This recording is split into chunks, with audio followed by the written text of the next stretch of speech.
Happy Sabbath. This morning we would like to look at the subject, the weight of Yah's Kavowd. The weight of Yah's Kavowd. Meaning how we give glory to Yah. How we give glory to him. The word kavod is the Hebrew for glory. The anglicized version is what we call glory. In the Latin, it is gloria, and in the Greek, it's doxa. So we're dealing with Yah's glory that Moses once asked to see. And he was made known to him that if you see my glory, Moses, perhaps it would consume you. So just stay in the cleft of the rock. And so we want to look at that this morning. And in that regard, we would like you to turn to the book of Azon. That's Azon, the book of Revelation that was earlier read in chapter 14. And I want to look at the situation of the world today and look at what Revelation is saying to us. The world is in a state where the leaders seem incapable of dealing with the management of the different countries and indeed the morality that exists in each of them.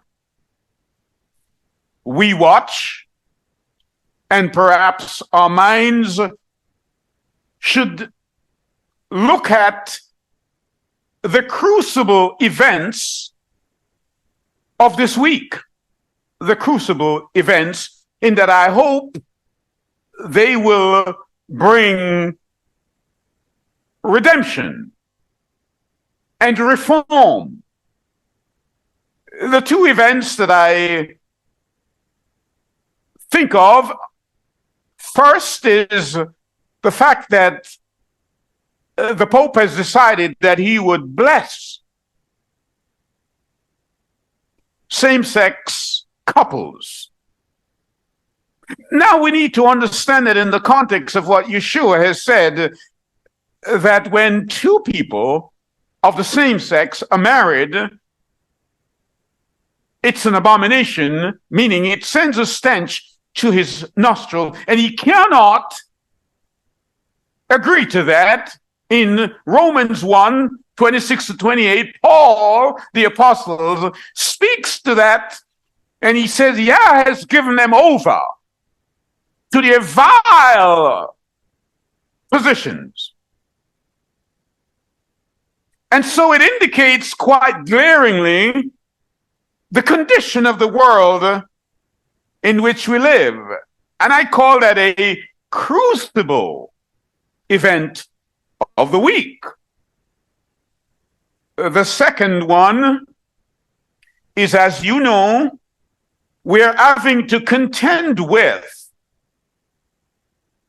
the arbitrary randomness of the AK-47. I hope you get the irony. 15 or 14 people, I believe, depending on the reports you've read, died in that old Bohemia, Czechoslovakia. As you know, history tells us that was the old Bohemia, where John Huss, that Czech theologian and philosopher, ministered, where he was born. And what made it more interesting in terms of my reflection is that that same Prague University, that same Charles University, is the same university that John Ost attended, visited, lectured at. And so, in terms of its aggregate alumni, we're even talking about Ivana Trump and John Ost and many others. And if this is happening at the same time as the Pope is blessing same-sex marriage, then it brings to mind the fact that it was John Ost who was against the Pope indulgences, and when he spoke, he was burned at the stake.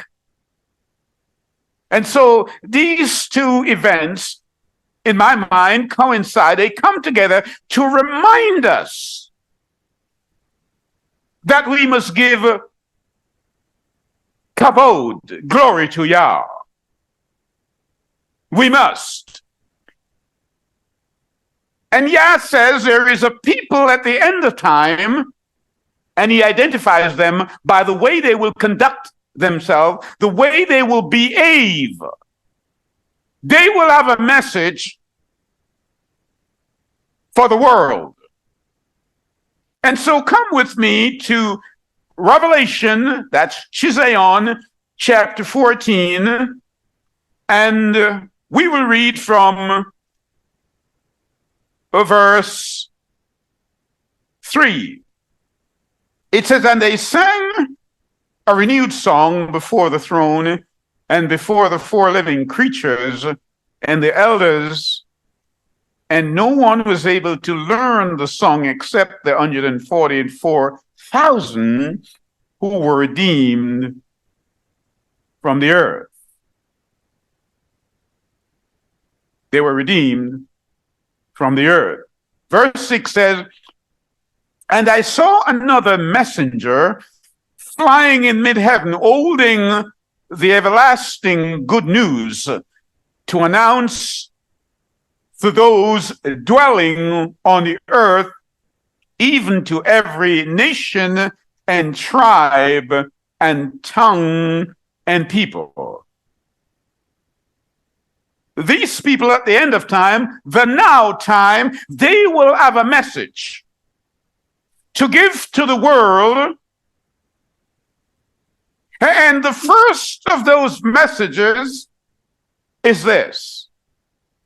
They sang with a loud voice, "Fear Elohim and give esteem to him. Give kavod to him, because the hour of his judgment has come." It didn't say it is coming. It says that the hour of his judgment has come. We're living between the sixth and the seventh seal. How do we know that? Because this drying up the Euphrates comes in the sixth seal. We know that. That's the word of Yah. Revelation chapter 16. So know where you are in time. The next seal that is open is when Yeshua burst through the heavens and the skies will be all ablaze with his radiance. That's what we need to know. You don't have that much time, regardless of what you might think and the politicians may tell you.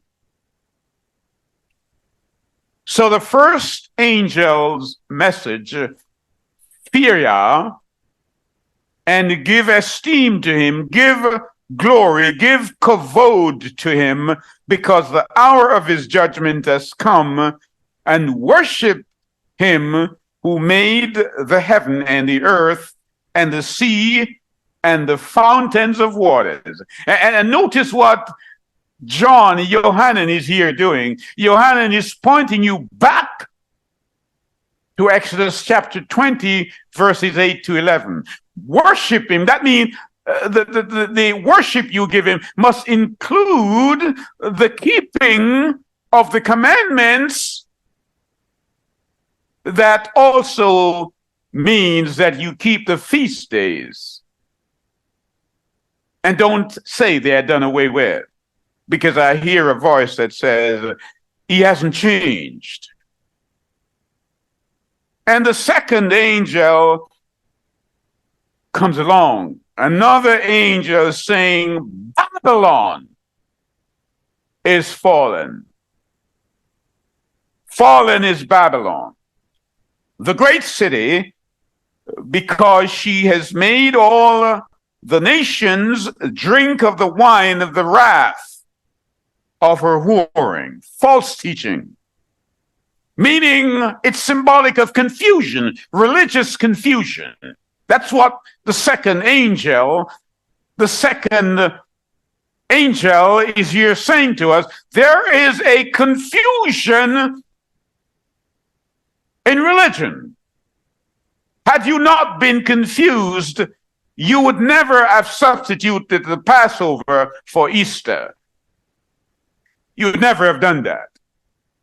Had you not been confused, you would never have thought in your mind that it's okay for two people of the same sex to stand before Almighty Yah and declare themselves married. Had you not been confused, you could never have substituted the seventh-day Sabbath for the first day of the week and said that's okay. You must be confused.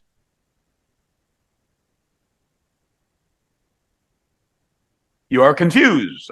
And so the message that these people bring at the end of time, the word says, they will have a message that tells the world that these things are wrong. And notice what these angels are doing. They are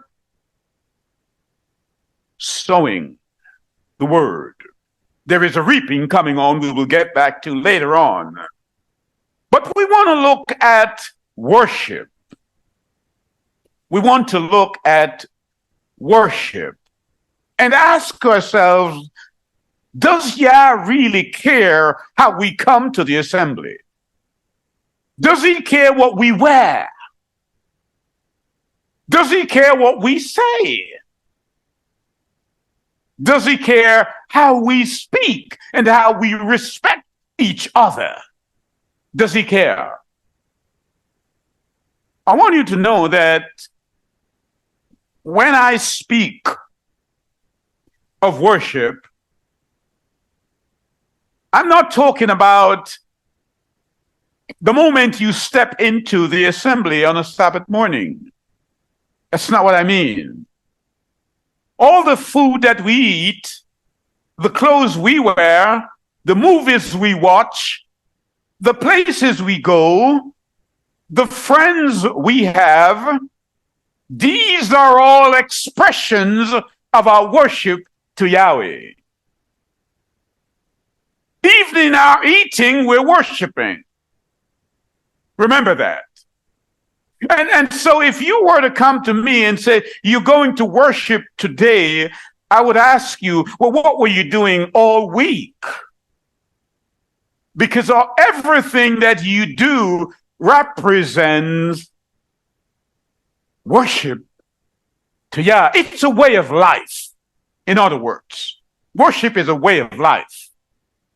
You don't just come on a Sabbath and think you spend a few hours and then tomorrow morning you're back to your old self. And that's worship. So come with me to the book of Ibrahim that was read also, Hebrews chapter 12. Hebrews chapter 12. And we will start at verse 18. Hebrews chapter 12. For you have not drawn near to a mountain touched and scorched with fire. Notice what the writer is here doing. He's making a distinction and at the same time juxtaposing the worship at Mount Sinai with contemporary worship. Watch what he's doing, or the requirements. And for emphasis, let's start again. Verse 18. For you have not drawn near to the mountain touched and scorched with fire, and to blackness and darkness and storm, and the sound of a trumpet and the voice of words, so that those who heard it begged that no further word should be spoken to them. You hear me? It says that the people who were at Mount Sinai for the first time, and this has been the largest congregation we know of at one place, worshiping Yah. The writer wants you to know that's not the manner in which you come, but we need to look at how they came and how Yah responded to that. Verse 20, for they could not bear what was commanded. Have we changed? If even a beast touched the mountain, if a beast touches the mountain, it shall be stoned or shot through with a harrow. You didn't hear me. I said, does Yah really care how we conduct ourselves in the assembly?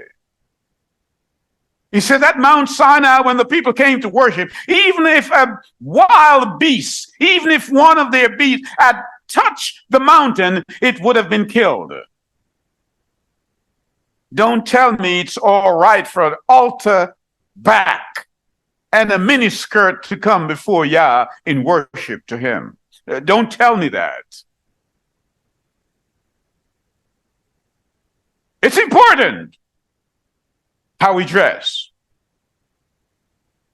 Shall we come before the King of the universe because we live in the sunshine in shorts? What about our footwear?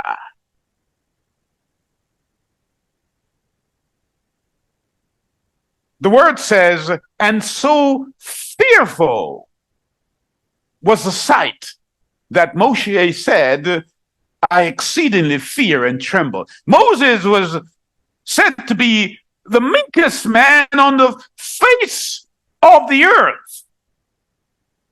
And when Yah called the people together and made known the requirements of worship, Moses says, I was fearful, exceedingly so. He qualifies the kind of fear that he had. And many of us today, we just stroll in and put our feet up. If not physically, we do so mentally, as if we're at the beach. But this writer here is letting you know that that's not how you come. But, see that conjunction again? You have drawn near to Mount Zion. That's how you come. The writer wants you to know that this covenant that you have in the New Testament is a greater covenant than they had. And if this is a greater covenant and that worship was so fearful, and you come today with a greater covenant and you are not fearful, you have missed the point. You have come Where? To Mount Zion and to that city of the living Elohim, to the heavenly Jerusalem, to myriads of messengers of angels. You didn't get me, did you? The writer says, when you come on a Sabbath morning, you don't just come with the people who are present. He's saying, if you should ever ask me how many people are in the congregation today, including those in England, on Zoom, I would say to you, and the correct answer would be, how would I know? He's saying whenever we come on a Sabbath morning to give worship, to offer Kavowd to Yah, we are gathered in that general assembly that is headquartered in heaven, and the angels have joined with us. Therefore, we ought to know how to treat royalty. We need to understand the etiquette and the protocol of a monarch. You don't see a monarch and shout, yow. You don't do that. That's street language. That's, some would say, ghettoism. You are invited to the palace in Buckingham. You would need to learn how to address the sovereign when you see him. And one here is greater than all sovereigns when we come on a Sabbath morning. You have not come to Mount Sinai, have you? You couldn't have. Because even at Mount Sinai, it says you could not touch the mountain. You have come to Mount Zion, the heavenly Mount Zion. And when you come with celestial beings in your presence. Now you understand when we come to Sabbath school and when we come to other parts of the worship, we need to do our homework before we come. Are you with me? To give Kavowd to him. Come with me to the book of Shemot. Shemot. And we will dilate upon chapter 19. That's the book of Exodus. The book of Exodus. It says in the third new moon, that's the third month, after the children of Israel had come out of the land of Mitzrayim, on the day they came to the wilderness of Sinai, for they set out from Rephidim and had come to the wilderness of Sinai and camped in the wilderness. So Israel camped there before the mountain. And Moshe went up to Elohim, and Yahweh called to him from the mountain, saying, this is what you are to say to the house of Jacob, and declare to the children of Israel, you have seen what I did to the Mitzrites, that's people of Egypt, and how I bore you on eagle's wings and brought you to myself. And now, if you diligently obey my voice and shall keep my commandments, then you shall be my treasured possession above all the peoples, for all the earth is mine. Did you get that? The word in Numbers chapter 33 and verse 3 tells us that they left Egypt on the 15th day of Nisan, Abib. That's the day after Passover. That's when they left Egypt. Now Shemot here is telling us they are in the first day of the third month, meaning each month, as you know, has 30 days. So if they left on the first month, only 15 days were left of that first month. The second month is 30 days, so 30 plus 15 is 45. And they got to Mount Sinai on the first day of the third month. So 46 days. Yah said, it's enough. You must learn how to worship me. Sometimes we've been in the church for 20, 30 years, and we still don't know how to worship him. He says, 46 days is enough. I'm going to teach you how you must worship me. How must give me kavowd. Because my kavowd I will not give to another. I will not do that. Let nothing in your life take up more time in dealing with me and giving me glory. Otherwise, that thing you risk being your own Elohim. Then he tells Moses, he said, Moses, go and tell them to prepare themselves, purify themselves. You don't come before Yah anyhow. Remember, this is Mount Sinai, and he's letting you know that Mount Sinai is not a greater covenant as the one that he has with us now. Go and prepare yourself. Verse 8.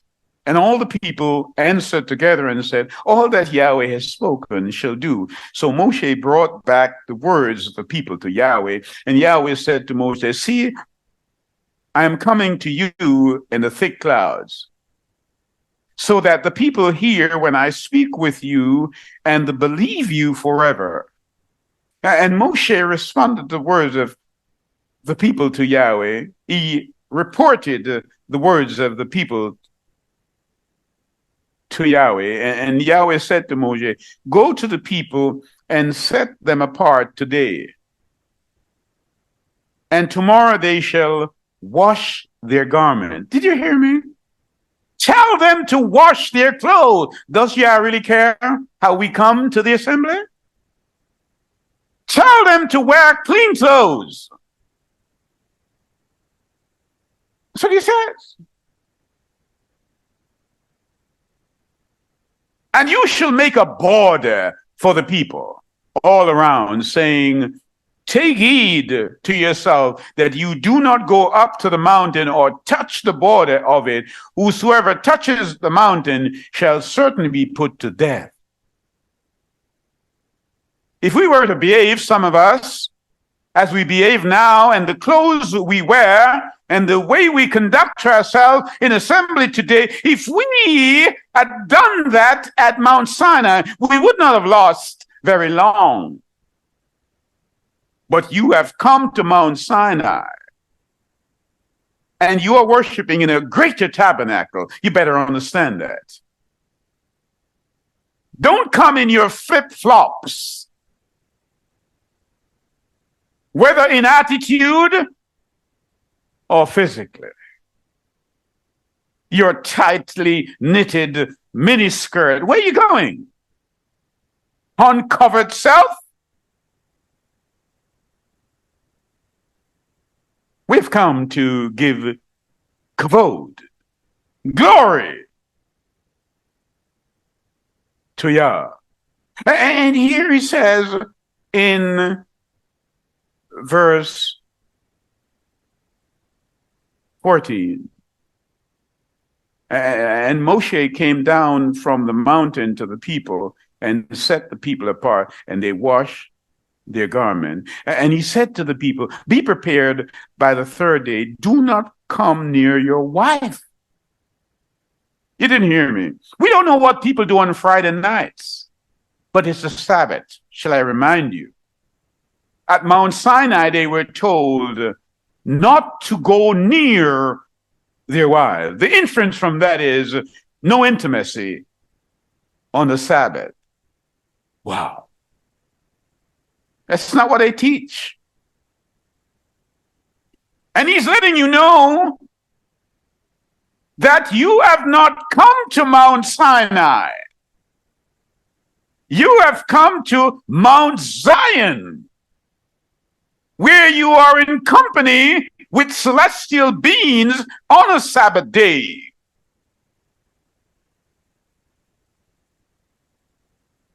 You cannot behave any which way you please.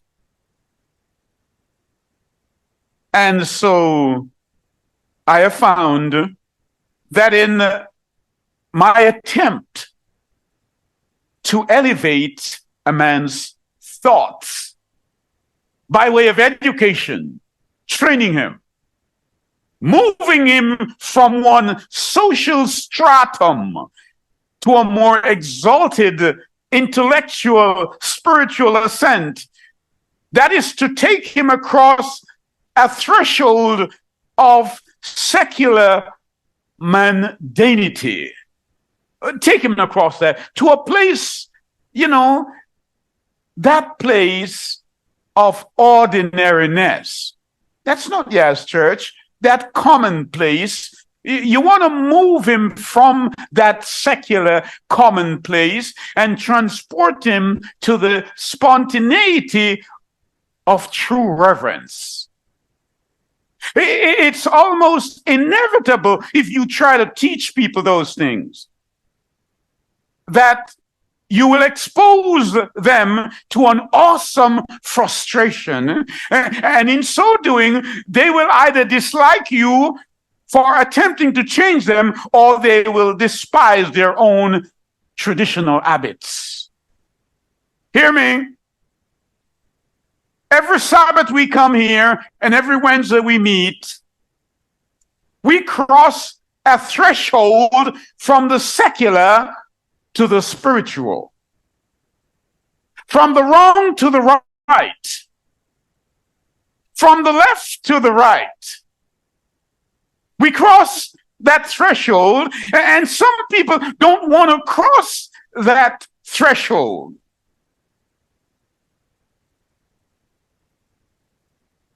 That threshold, you leave the world, and you're connected to heaven, where celestial beings, they sing Kavowd, Kavowd, Kavowd. And when they do, the whole place shakes.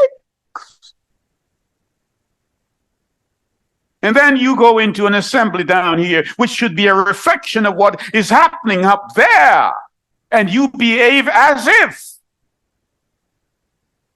this is a trivial situation. It is a trivial problem for you. No. Yah says that's not how you deal with it. When we come to worship, we're dealing with his vastness, his immensity. That's what we are dealing with. His bigness that cannot be plumbed. And so when we read from Revelation, that great book, I ask myself the question whether we're getting it. It is a prophetic book. Hear me? I said it is a prophetic book. But sometimes the way some people treat it, you get the impression that they think it's a prophetic book. And why do I say that? Because Martin Luther. I mentioned John Hust earlier. And Jonas, about 100 years before Martin Luther, was anticipating, his ministry was anticipating the Reformation of Martin Luther. So you know that sits between, when you study Revelation chapter 2 and 3, you know that is between the medieval church and the church of the Reformation, simply meaning Thyatira and Sardis. That's the period we're dealing with. Hear me?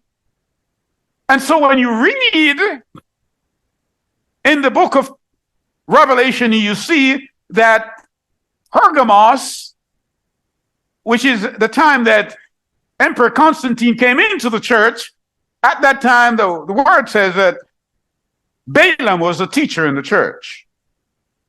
Balaam. And by the time we get to Thyatira, Jezebel is teaching. Jezebel is teaching. And so the Sardis church, this is the church of the Reformation, they wanted to reform the church of the medieval times. That's what we call the Protestant Reformation. And this is why I mentioned John Huston, and now I'm dealing with Martin Luther. But just in case you think that your teachers have taught you the best way, I just want to share with you what Martin Luther says about the book initially that I'm reading here called the Book of Revelation. Oh, yes. He describes this book here that I have in my hand. He said it is neither apostolic nor prophetic. This is the book that Yeshua wrote. That's what he said. He said, my spirit cannot accommodate it to this book. He said it's a farrago of baseless heresies. Oh, yes. That's what Martin Luther said. So let's deal now with the third president of the United States. Shall we? Thomas Jefferson, so esteemed in our society. He had read the book of Revelation. This is what he had to say. He says, Revelation is the ravings of a maniac, no more worthy nor capable of explanation than the incoherences of our own nightly dreams. That's what they said. And I'm bringing to you what Yah says to Yohanan. That book says, bring glory to me. Bring glory to me. You know, I know that amens are going to be in short supplies because these three angels' messages, they are quite cutting. Because we're dealing with the confusion. Because if you were not confused, you would not say some of these things. I know Martin Luther later on, kind of modified some of his comments and said, yes, you can learn something. But he had said these negative remarks. And so I ask you, how then did you become a Lutheran? How? The word says, you have come to Mount Zion. It's headquartered. So when you hear a person say, well, I'm a Baptist, Episcopalian, I'm an SDA, I'm a C of E, I'm a JW. The word here says that there is one General Assembly, and everyone who comes must do it to the prescription of the law given here at Mount Sinai. You can't give him Sunday and say that's a Sabbath. You are rebelling against what he said. You don't bring him glory in that way. And so come with me, therefore, to Shemot chapter 32. And let's look at this, because this is perhaps the greatest gathering of people. We're talking about between 2 and 3 million people here at Mount Sinai, and they come to worship Yahweh. That's what it is. Aaron said to them, give me your herrings and give me all the golds that you have, and I will build you an idol. And the word says that the people were naked and they were shouting Yah's name. Hear me. Let's read Exodus chapter 32, verse 2, because in verse 1 they say we don't know where Moses is, and you would think that, being Moses' brother, Aaron would set a search party out to go and find him. He said, no, let's build a golden calf. And Aaron said unto them, take off the golden earrings which are in the ears of your wives, your sons and your daughters, and bring them to me. And all the people took off their golden earrings which were in their ears, and brought them to Aaron. And he took this from their hand, and he formed it. Did you hear that? He formed it with an engraving tool and made a molded calf. And they said, this is the mighty one. What did they say? They said, this is the mighty one, O Israel, that brought you out of the land of Mizraim. That's what they did. The people turned aside very quickly. Hear me.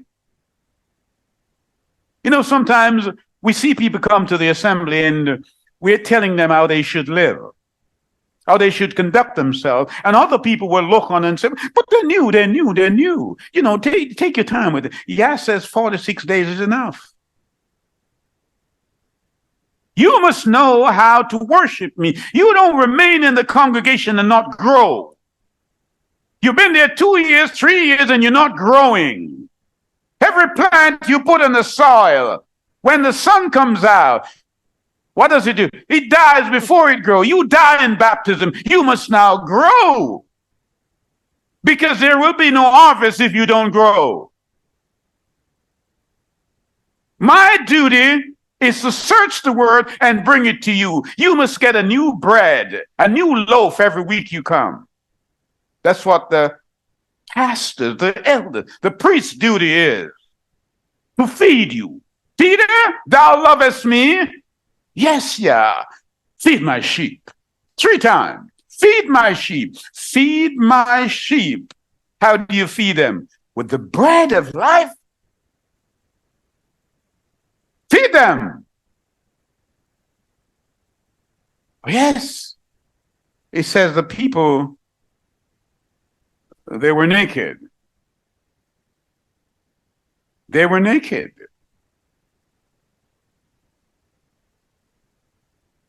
And Moses said to his brother, what did I do to you?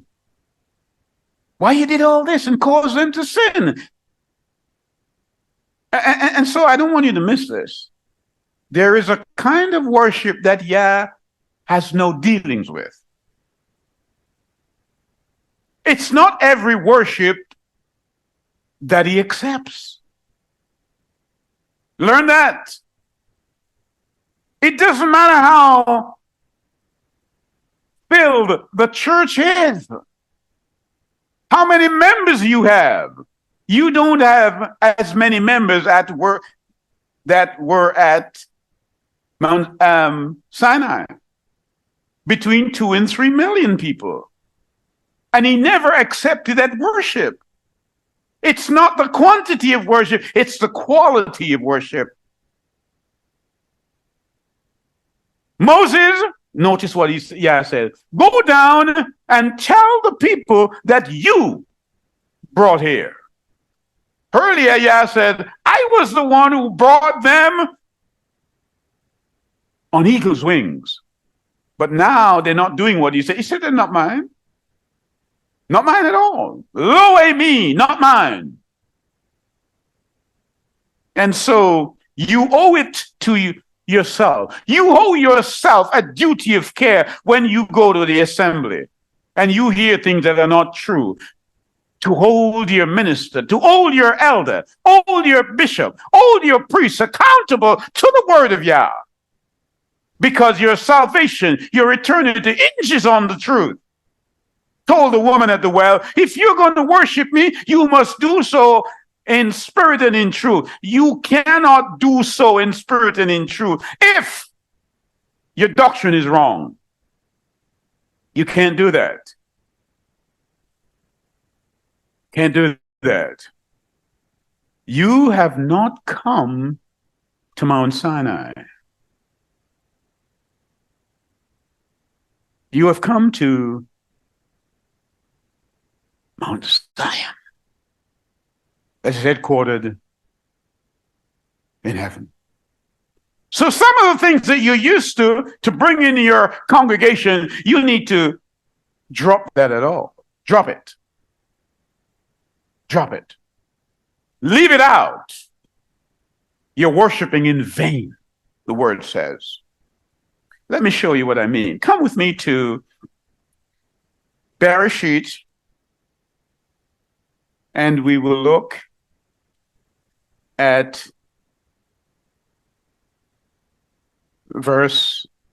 chapter 4, starting at verse 1. The word says, and Adam knew Hawa, that's Eve in some Bible, his wife, and she conceived and bore Cain, that's Cain, and said, I have gained a man from Yahweh. And again she gave birth to his brother Abel. In your Bible it says Abel. And Abel became a keeper of the sheep, but Cain became a tiller of the soil. Are you with me? Because when I speak like this, when I ask you to be holy and to be kodesh, you are likely to get angry with me.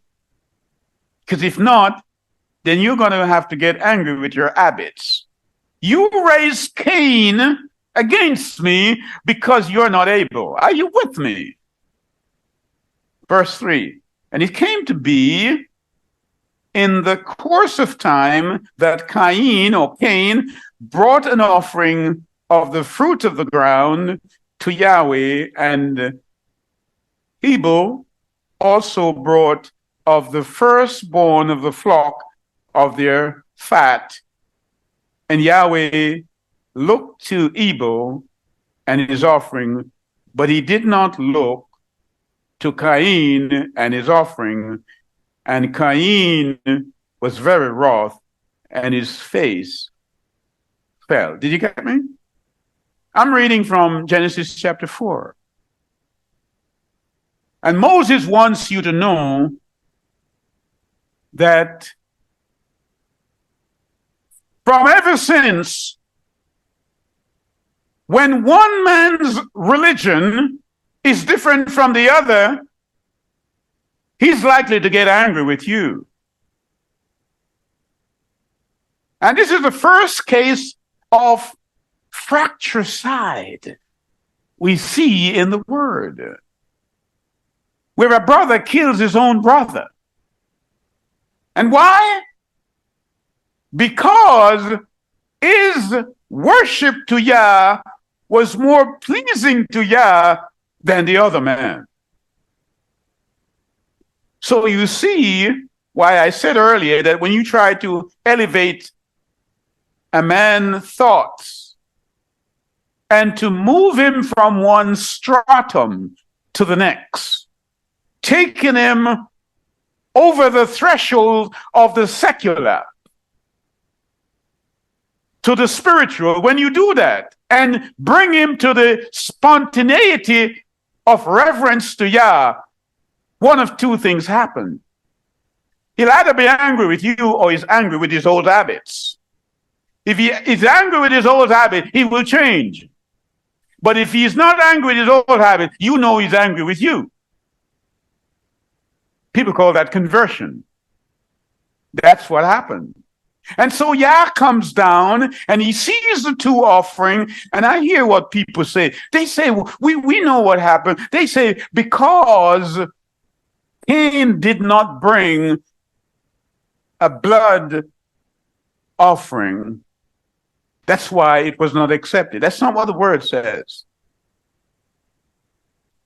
I noticed as I read through, and you would have seen that too, it says, and Cain also brought his firstlings, which tells me that it may not have been a sin offering. You only need a blood sacrifice when you're dealing with sin offering. He brought his firstling, meaning that it was a thank offering. And therefore, the issue is not the fact that he did not bring an animal. No. He was a tiller of the soil. He brought what he had. And there was nothing in the text that said it was specified that he should bring an animal. It was the condition of Cain's heart. And so when people are doing things in the assemblies, no, I shouldn't say that. I should say assembly, because there's only one assembly. There are denominations, but one assembly, Mount Zion. That's where we come. When you speak to them like that, they get angry with you. And you instantly know that that's the attitude of Cain. They're raising Cain with you because they're not able. And so he killed his brother. He said, Cain, but if you change, Cain says, I'm not changing. Attitudinally, he's not changing. And he went to the land of Nod. That's what we're told. He went to the land of Nod. So you're just about ready now to come with me to the book of Isaiah. Isaiah the prophet. And we will look at chapter 6, you know it well. And in the year that the sovereign Uzziah died, I saw Yahweh sitting on a throne, high and lifted up, and the train of his robe filled the temple. Above it stood seraphim. Who? Seraphim. Each one had 6 wings. With 2 he covered his face. Did you hear me? I said the seraphim covered its face. So when you read 1 Corinthians chapter 11, and Paul says the woman should cover her head in relation to the angel, he's saying, you cover yourself. These angels, they cover themselves. And you go to the assembly to give glory to Yah, and you are uncovered. You are as naked as those who are at Mount Sinai. You see what you bring to Yah? A symbolic golden calf. That's what you do. You can tell yourself all kinds of thoughts, but the word is here. So they sang. It says, above it stood seraphim.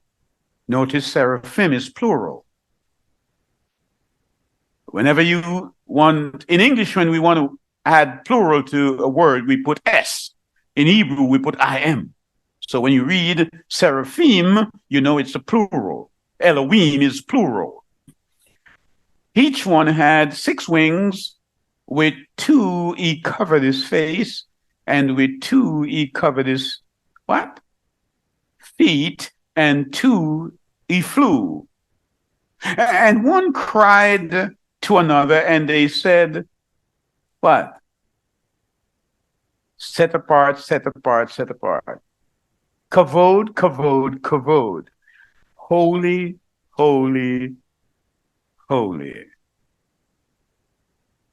And the word says, and all the earth is filled with his what? With his kavod.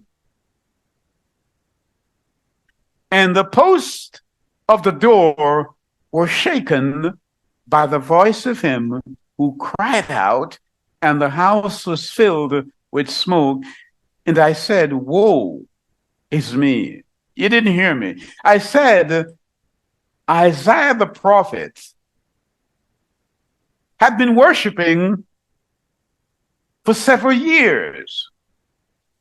Isaiah was a cousin of Uzziah the king. So this man is from royal company. Hear me?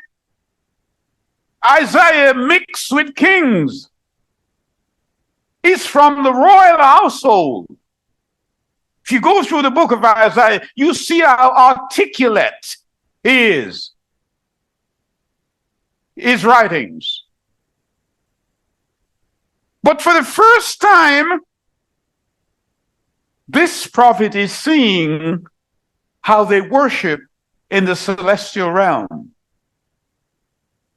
Remember, Isaiah, coming from royalty, he knows the etiquette and the protocol of addressing monarchs. He knows that. So when he sees this worship, what's his response? He said, woe is me. I am undone. How do you feel when you come into Sabbath worship and you see certain things happening in the assemblies, and you know that it's not what it should be, and you keep your quiet? You sing that song. What's that song again? Silent Night. You say nothing. Isaiah says, I'm undone. Wow. If that's the way they worship, I need to amend my ways and not be angry with those who tell me, but to be angry with my old habits. I'm undone. You have not come to Mount Sinai. Today you're at Mount Zion, in the company of celestial beings. I can't tell you how many. Can't. And they take notes. They take notes. Oh, yes. And so we need to remind ourselves of Revelation 14:7, saying with a loud voice, fear Yah, and give what? Kavod to him, for the hour of his judgment is come, and worship him that, what? Made the heavens and the earth. Worship him. I said the weight. You know what weight means? The title is The Weight of Yah's Kavod. Have you ever been talking to someone, and when you hear them say something, you're struck? You say, that's weighty. That's the kind of weight we're talking about. You listen to a person and you think his intellect is such, his immensity is such. His broadness is such. He is broader than Broadway. He's higher than the highest. Who can know the mind of Yah? That's how weighty he is. Coming from the root word worth. What is he worth to you? That's where we get worship. Of course, if he doesn't worth much to you, you will come and give him any kind of offering. Some give none. They're just in attendance because they have not understood what worship is. The mind must be focused on him. All thoughts are put on postponement, canceled, abandoned for these 24 sacred hours. Don't allow your thoughts to wander. Focus them on the word. Well, what do you mean? I hear people leaving worship because they're bored. When I read the scriptures here, if I were to take Abraham, Lot, Daniel, Moses, David, whenever they encountered Yah, they bow their faces and they down to the ground. You don't have time to be bored when you have met Yah. You're bored because you have not encountered Yah. That's boredom. Yah has so much to say to you and so much for you to do. You don't have time to be bored. We come and we ask a simple question, and you don't know. You're asked to read a passage, and no question emanates in your thoughts from that passage week after week. You're really bored. But have you thought that you're bored because you have not encountered Yah? Because you cannot be bored with Yah. Moses is at the burning bush. Take off your shoes, Moses. Because the place where you're at, this is in the bushes, is holy ground. Moses, you have not come to Mount Sinai. You have come to that tabernacle that is in heaven. Joshua, take off your shoes. Take it off. And we ought to take off some attitudes that when we come before Yah, that we bring into the assembly from time to time, or into assemblies that are offensive to Yah. And so the second angel says, you're confused that you couldn't give this to your governor, but you have brought it to give it to the Almighty Yah, the King of the universe, whose breath you have borrowed. You're going to give him that? Come on, Cain. If you do right, I'll respect it. Yah says, there is a kind of worship I don't respect. That's what he's letting us know. So, when you read Galatians 6 and verse 7, Galatians 6 and verse 7 says, and Yah will not be mocked. He will not be what? Mocked. Whatever a man soweth, the same shall he reap. You don't plant corn and reap peas. So you are so used to planting contempt and disagreement. You have become an irritant to the farming industry of the word. You're going to reap your harvest.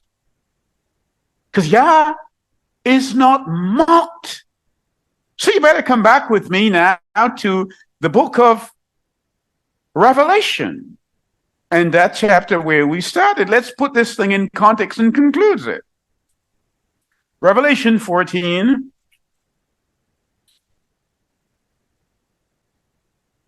And let's start from verse 10. He also shall drink of the wine of the wrath of Elohim. You what? The wrath of Elohim, which is poured out undiluted. It's unmixed into the cup of wrath.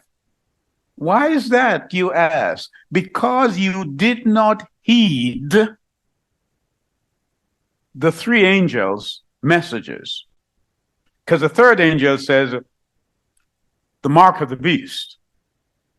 You get the mark of the beast. Notice something. Satan wants to give you a mark, and Yah wants to seal you. Isn't that what he says? He wants to seal you. So the battle, the long battle ever since, has been about your mind. Your mind. And when the mind is weak, Satan is likely to take up residence there. He has domicile in your mind. That's why Yah seals you. He tells the angel, hey, don't touch them yet. Don't hurt the sea or the earth until I have sealed my servants on their forehead. That's what he said. So verse 10 again. He also shall drink of the wine of the wrath of Elohim, which is poured out undiluted unto the cup of his wrath, and he shall be tortured with what? Fire and sulfur before the set apart messengers and before the Lamb. And the smoke of their torture goes up forever and ever, and they have no rest, night or day. That's your harvest if you don't obey Yah. Also, if anyone receive the mark of his name, here is the endurance of the set apart. No, notice there's a harvest, one for the saints and one for the wicked. And by wicked, I mean simply those who do not obey the word. That's what I mean, wicked. Here is the endurance of the set apart ones. Here are those guarding the commandments of Elohim and the belief of Yeshua. And I heard a voice out of heaven saying to me, write, blessed are the dead who die in the Master from now on. Yes, says the Spirit, in order that they rest from their labors and their works followed with them. And I looked and saw a white cloud. Bear with me. And sitting on the cloud was one like the Son of Man, having on his head a golden crown, and in his hand a sharp sickle. Remember what I said.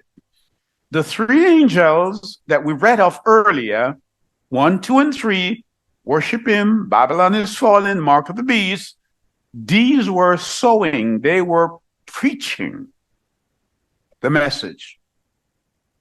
Three angels come later on, because if you sow something, you have to reap it. So these three angels come now to reap what you have sown. Galatians 6:7. Yah will not be mocked. Whatever you sow, you will reap. Verse 15. And another messenger came out of the dwelling place, crying with a loud voice to the one sitting on the cloud, send out your sickle and reap. Are you with me? So all the things you're doing secretly that you think nobody knows and you've gotten away with, and you are just chuffed with your pompous self, the word says your reaping time has come.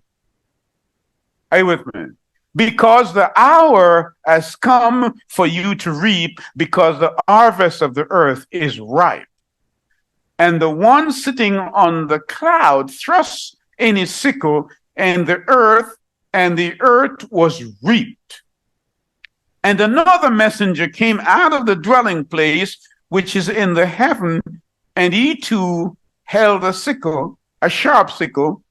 And another messenger, see, 3 angels, came out from the slaughter place, having authority over the fire, and he cried with a loud cry to him, having the sharp sickle, saying, send your sharp sickle and gather the cluster of the vine of the earth, because her grapes are ripe. Now, if you understand this, as you should have, you will know this is the what?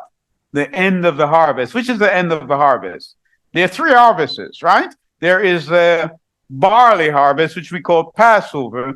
Then there is the wheat harvest, which is the Feast of Pentecost. And this is the fruit harvest, which is around about September, October time. This is the Feast of Tabernacle. And guess what he does? And the messengers thrust in his sickle into the earth and gathered the vine of the earth and threw it into the great winepress of the wrath of Elohim. And the winepress was trodden outside the city, and blood came out of the winepress up to the bridles of the horses for about 1,006 stadia. Squeeze it so that we can get the juice, because it's your character that's important here. And you and I are going to be tried and are being tried. So the word is saying that you don't get away with anything, regardless of what you think. You don't get away with anything at all. So the first ingredient in worship is truth. Gird your loins with truth. Gird it. Because you cannot worship in spirit and in truth if your doctrine is wrong. Not at all. And so we want you to know that you have not come to Mount Sinai. And you see how solemn that was, don't you? Of course you do. It was solemn that the people could not come there because there was a border, and even the animals were being restrained. And Yah is saying, this New Testament covenant that I have with you is greater than that.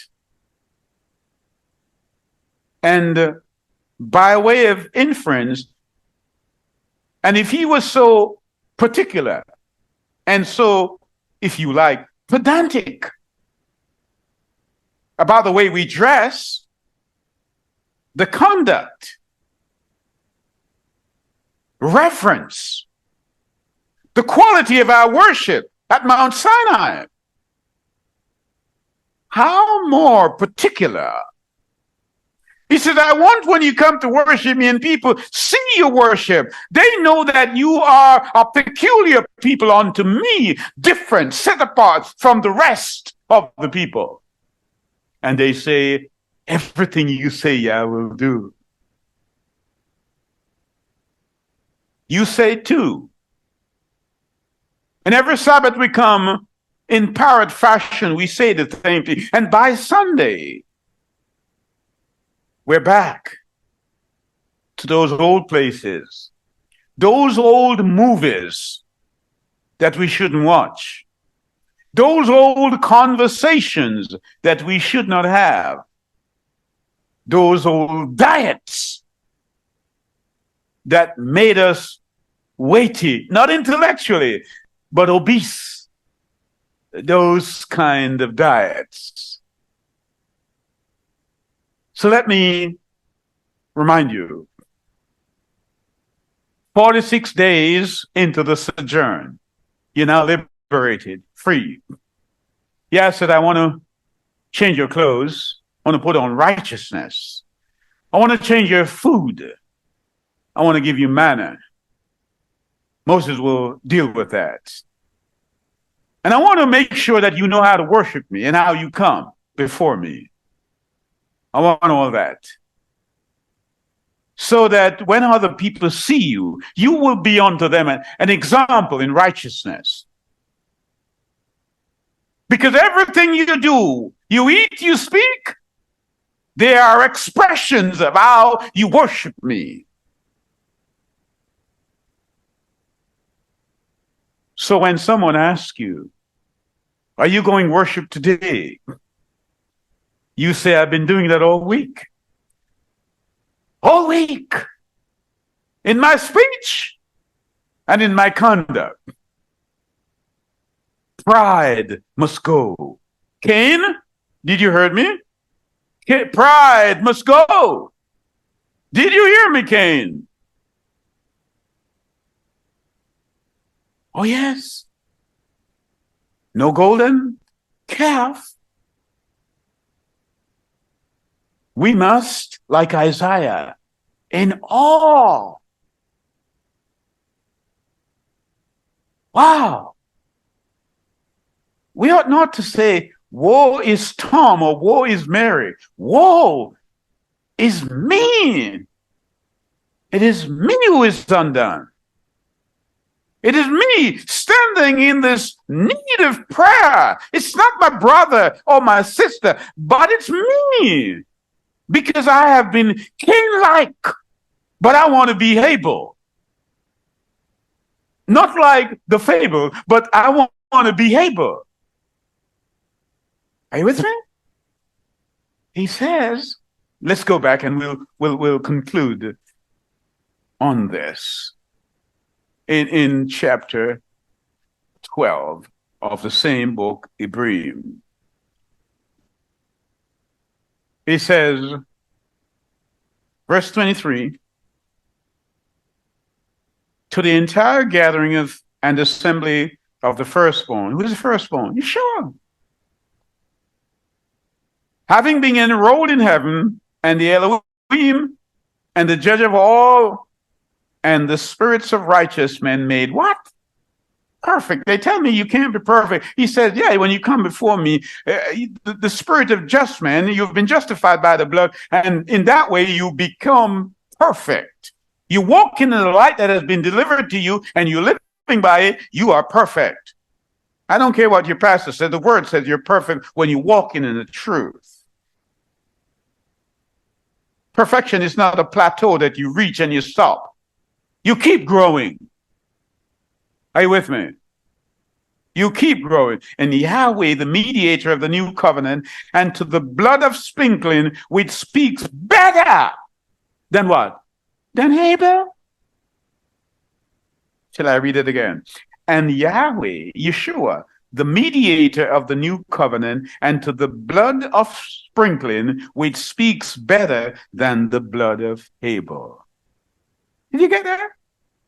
You see how pleased Yah was with Abel. That means when he died, his blood cried out. He said the blood of Yeshua here, when we worship him, is better than Abel. And so when you go to Hebrews chapter 11, notice what it says. It says, Abel, by faith, offered what? A better sacrifice. He didn't say a blood sacrifice, did it?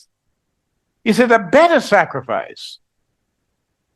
So we ought to pay attention to the sacrifice that we bring, because we should know this. When you come every Sabbath morning and you come to worship Yah, you must understand the augustness of the congregation you're in.